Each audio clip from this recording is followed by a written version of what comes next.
Welcome to the Trent England Show. It's School Choice Week in Oklahoma and across the country, and I'm actually across the country today, but we recorded this program sitting down with Brandon Dutcher, Senior Vice President at the Oklahoma Council of Public Affairs, to talk about, nobody better to talk about school choice in Oklahoma than Brandon Dutcher. Yesterday, I ended the show making reference to this story, which is about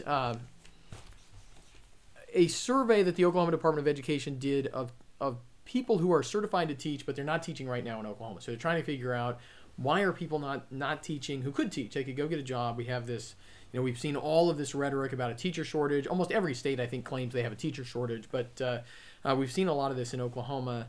And it turns out that pay only explains 31% of those teachers not teaching, which I think, it reminded me that school choice is not just an issue for students, it's also an issue for teachers. And I know you talk about that sometimes, Brandon. Oh, isn't that true? And what did we see just a few days ago in the news? Andrea Eager at the Tulsa World had a great story about Epic Charter School, and their top paid teacher earned $106,000 last year. Yeah. And she talked about how much she enjoyed a lot of the teachers talk about how much they enjoy teaching, and with a merit pay component like that, they can earn that much. So you're exactly right. I mean, choice is not just for the kids, it's for teachers. Yeah. Yeah, that story talked about they get paid based on how many students they're actually teaching. They get paid based on the success at teaching those students. And it was fascinating to kind of step back from that and think about, what would a teacher in that environment is going to be thinking about. How many kids can I educate well, right? I mean, they've carefully constructed those incentives to be both efficient and effective, and oftentimes in a monopoly system, neither efficiency or efficacy are really the focus. It's just a reality of a monopoly, right? Isn't that true? And it's, now that you say this, I remember sitting in this very room, Trent, before you were here, before this was your office, this was a library, and I sat here with Dr. Fears, and he talked about Adam Smith, and he talked about how teachers should be paid based on how many students they teach. Of course, Dr. Fears taught 400 students, yeah. But never. Yeah, Rufus Fears, one of Oklahoma's greatest teachers of all time. Absolutely, and he talked about how teachers should be paid on how many students they teach, and of course how well they teach them. So it's great to see. EPIC and National School Choice Week is a great time to talk about it. It's great to see EPIC and all these other choices that are starting to bubble up, and people are starting to realize, the local public school closest to my house isn't necessarily the only option out there. Yeah, it's kind of the it's almost it's almost like the Reformation for education, right? I mean, it used to be in countries with an established religion. You had a parish church. You had your local church, and you had to be there on Sunday. That was the law. You had to turn up there, at least once a month, and that was your one choice. And you couldn't go anywhere else. You couldn't even go to the same denomination's church that was further away, because you've been assigned to this one close to your house. And so a lot of people calling for kind of a reformation in education. School choice. How do we know it's School Choice Week in Oklahoma? Who says so? Well, none other than Governor Mary Fallin has proclaimed it to be so. National School Choice Week, and it's this week. There are, I think, 353 events going on in Oklahoma. Oh, wow. Okay. The biggest one that I know of is Thursday night, and you can still sign up for it. Choice Matters, the organization Choice Matters, is having a big event out at OCU at the Minder School with panels and speakers and lots of things from 4 to 9. So if you just Google up the Choice Matters website, you can find this event. But there are a ton of events going on, and we'll throw links up to that. Perfect. And also, there's probably a way to find the other National School Choice Week. Do they post to the calendar? They do. Okay. So schoolchoiceweek.com, and they have the events in every state. And we'll share those links out. Who should go to? Who should go to the event on Thursday evening? Is that for kind of policy wonks, or is that for teachers or families or students? All of the above, but I think of parents. I mean, parents who are wanting to know what are the options out there. Was this just private schools? No, it's private, it's home, it's charter, it's all the above, virtual. A lot of different schools will have booths out there and telling parents about what they offer, and in addition there'll be panels, public policy panels, and interesting different ways to look at school choice. I went last year. It was a great event, notwithstanding, or even because of the protesters that disrupted and pulled the fire alarm. But not to scare people away. But some people don't like school choice because it interferes with their revenue stream. Yeah, it was. Yeah, it was interesting. I was there last year as well, and it was interesting to see the really visceral reaction. I mean, some people didn't want the discussion. They didn't want parents to hear the presentations, which to me is pretty revealing. I mean, there are people who make a lot of money off of the existing system. And there are also, I mean, I'll say this because it's my show and I don't have to be nice. I mean, I think there are people involved in traditional public education, monopoly-driven public education, who don't believe that they could succeed in a competitive environment. And I sort of feel bad for them because I think in many cases it's not true. In some cases I'm sure it is true. But you tend to see, I think, some of those folks show up as the most outspoken opponents of school choice. We can't have school choice. This would be terrible for kids, or at least it would mean I might not have a job. Kevin Williamson says that very thing in his book, The Politically Incorrect Guide to Socialism. I mean, socialism works great for the rulers, who couldn't necessarily get a job at that compensation level in a competitive environment. So you're not the first one to think of that. Well, and I mean, back to this survey that was reported yesterday. I mean, teachers want a lot more than money. I mean, they want to be allowed to teach, and especially, I mean, if you're a young, person who's just on fire to educate students, I mean, the last thing you want is to be dumped into a bureaucratic environment where no matter how well you do, you get paid based on either sitting around, how long you're there, or you get paid based on going and spending a bunch of your time to get a master's or a PhD. That doesn't, I mean, I think studies show that doesn't really correlate with educating students better, right? That's right. And even lefty think tanks are saying, don't give the master's bump. That's a waste of money. There are better ways to use the money. But you're right. I mean, teachers, and it's great now, they have so many more options. And it's been true for a long time. Teachers in private schools teach for roughly 20% less than public schools. People say public school teachers are low. Private's even lower, but they do it because they have the freedom to teach. Yeah. They have more autonomy and better work environment. And those schools, I mean, oftentimes they have a personality. They have a unique vision. Culture.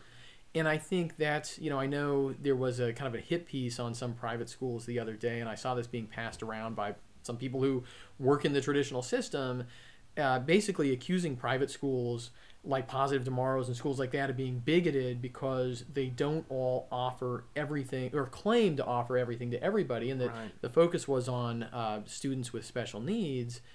And I thought, that misunderstands the way most of the world works. Somebody who claims that they can educate an advanced student just as well as a special needs student, as well as a homeless student, as well as a student with addictions, as well as a student who's right there in the middle of the bell curve, that person's probably lying maybe to themselves. That's like saying I can treat the flu and do open heart surgery and other things as well as any specialist can. That's ridiculous. And it's especially ironic in that the public schools themselves, at the request of districts, sometimes say, we can't educate this kid. So they send him to Wichita to a private school, and the State Department of Ed spends millions. Wow. So it's not, even the public schools recognize we can't take all comers. It's just, and they have not a criticism. You just can't take all comers. Yeah, it's just a reality. And they have magnet schools and schools. I mean, I was fascinated by all that. I want to close the program talking about there are school choice programs in Oklahoma right now. I know that you've been really involved with a couple of these. My kids participate in one of them. I want to close by talking about all of that, but I don't want to miss it's National School Choice Week. So who says that? We are winning because the President of the United States, no less, has declared National School Choice Week. It's an official proclamation at whitehouse.gov. one line I liked. He says, communities that provide academic options, traditional public charter, private, magnet, parochial, virtual, and homeschooling. So he got them all in. And that's the beauty of it. I mean, there is no one right choice. In Oklahoma, there's 700,000 kids. How could there possibly be one right choice? There's not. For some, your local public school is the best choice. For some, it's a private school. For some, it's virtual or it's, online. That's the beauty of school choice, and that's why policymakers should open up as many options as possible. Yeah. So talk about the Lindsey Nicole Henry Scholarship, and then I'll share about the virtual charters, some of the charters, and then we can close talking about the tax credit scholarships, which I think are really, really exciting and affecting a lot of people this year especially. But Lindsey Nicole Henry, what's that program? Yeah, now, and I'm still shocked at how many people haven't heard of it, but it was passed in 2010. So if your child is on special education, and that's 1 out of every 7 kids in Oklahoma is on an IEP or in special ed. So, but if you're in special ed, you are eligible right now for a voucher, the Lindsey Nicole Henry Scholarship. Okay. And so you can, and it's autistic kids. It's a whole range of disabilities. Yeah. But the most heartwarming stories are to see how the lives of these autistic kids are changed. But nonetheless, anyone on special ed can get a voucher. And then this last legislative session, they expanded it to not only special ed, but foster kids and kids adopted out of foster care are now eligible. Okay. So there's a wide range of kids that are eligible, and it's just so exciting when I'm able to tell someone about it, and they're like, "Oh wow, I didn't know we had that." Yeah. And then you look at the videos we've made and other articles we've written about lives that have been changed, and so God bless Brad Henry for signing this and changing the lives of so many kids. It's really, I mean, I can echo that. It's just exciting to see for some of these kids. And obviously, I've talked to parents who say, our middle school had a great program, public traditional middle school had a great program, but the high school didn't. And so, we loved our middle school, but when we got to high school, we needed something different, and we used the Lindsey Nicole Henry Scholarship to get that. And it's, I think there are some people out there who want to turn this into this weird ideological debate rather than talk about individual kids and customized education. And you go out and you talk to the parents who use it, you talk to the teachers who benefit from it, and it just blows all that apart. Right. So my kids are involved in a virtual charter school, which is, I always tell people, it's not for everybody. But this is another area that Oklahoma has been, I think, maybe a leader in. I mean, I know we have several of these virtual charter programs here. You mentioned EPIC, where I think average teacher pay is over $60,000 a year. The top teacher makes $106,000 a year. I mean, they are, they've said, look, we're not going to have bricks and mortar buildings. We're going to invest more in teachers, invest more in other kinds of programs. They give people a stipend for certain extracurricular activities. And my kids are in a different program where, it's a lot of flexibility. It makes it very easy to move at your own pace. Very easy to transition into things like concurrent enrollment with colleges, which we're going through that process now. And it's just, it's great to see. Works great for us. A lot of my kids' classmates came out of situations where they felt like they were being bullied. They didn't feel safe. And so they're able then to in some cases just transition through the program to something else. In other cases, really to make that their home and flourish there. So that's a great avenue of school choice. Again, a lot of Oklahomans don't realize that they have that option. And if they take that option, you can take classes in Chinese or Latin or calculus or all these things that may not be offered at your local public school. So this online world, it's not a panacea, but it makes a lot possible that people people can go find out about and put to work, even in their own public schools. Some public schools are porting in some of this online content now, and I think that's maybe especially exciting for rural communities. So scholarship tax credits, let's close with this. There are going to be hundreds, if not thousands, of Oklahoma students who are able to find an education that better works for them this fall because of some things that have happened just in the last month. Brandon, tell us about that. Right. The this program, the scholarship tax credit program, was enacted in 2011, so it's been around a while, and people may know any Oklahoman can donate to a scholarship fund, and the scholarship fund helps kids afford tuition to private schools, and then the donor gets a tax credit, and the program is capped at $5 million in tax credits. Well, we're just going to blow right through that. It's so popular, and the number of kids and the kinds of kids it's helping, the deaf children, autistic children, homeless children, kids battling addiction that in their public school it just would fall right back into the same crowd. They have to go to this sober high school, Mission Academy. There are just all sorts of examples, not to mention, faith-based schools. I think of Corn Bible Academy out in the middle of nowhere, there's just all sorts of, and it goes to, just like virtual charter is not for everyone, a certain private school is not for everyone, but there's 700,000 kids in this state. There need to be a lot of different options, and the tax credit, so exciting to see that expand. I think 30 some states have them, and Oklahoma's one of them, and this is going to continue to grow as well. And it's amazing because maybe I shouldn't be so wonky on this, but you have this program that encourages people to voluntarily contribute to education, right? To voluntarily write a check to help pay for kids to go to school, and overall in Oklahoma, it's just got me thinking. What we spend on education in Oklahoma is not just what government collects. Right? What we spend on education is whatever we spend on education, whether it is in a private school or a charter school or a public school. And this program is increasing that pie. It is. I think that's just exciting for parents, families, teachers, taxpayers, legislators. I know have been excited to I think kind of wrap their minds around how much this helps people in their own legislative districts. So Brandon, as we look ahead, it's 2018. The regular legislative session is coming up. We've got a lot of people watching, probably thinking at this point, either how am I going to go out and use what's there, or what's the next step? How can we make these things available to more Oklahomans? What do you think? Well, it needs to be universal. We have vouchers for special needs and foster, but everyone should be eligible.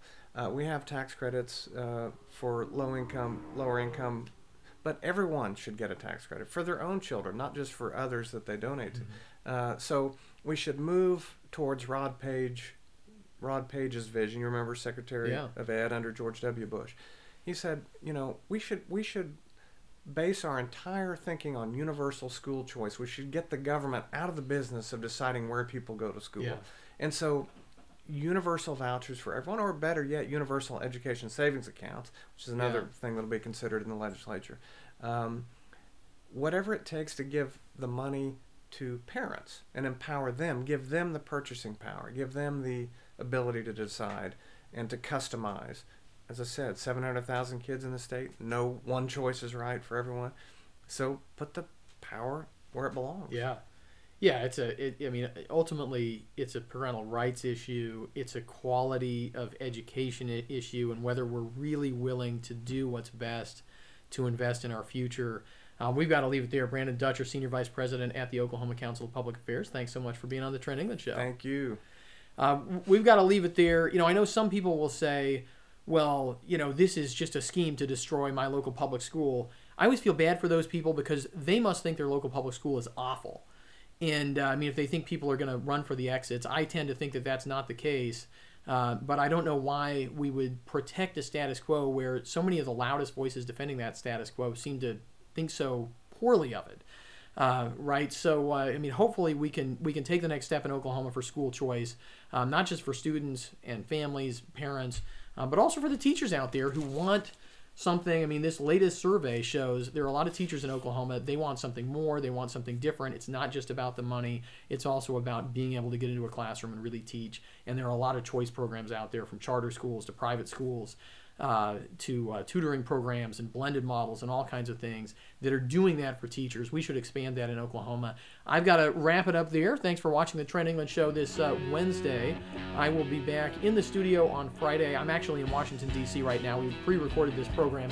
I'll tell you what's going on, the latest from Washington, D.C. and the latest from right here in Oklahoma City when we are back on Friday on the Trent England Show.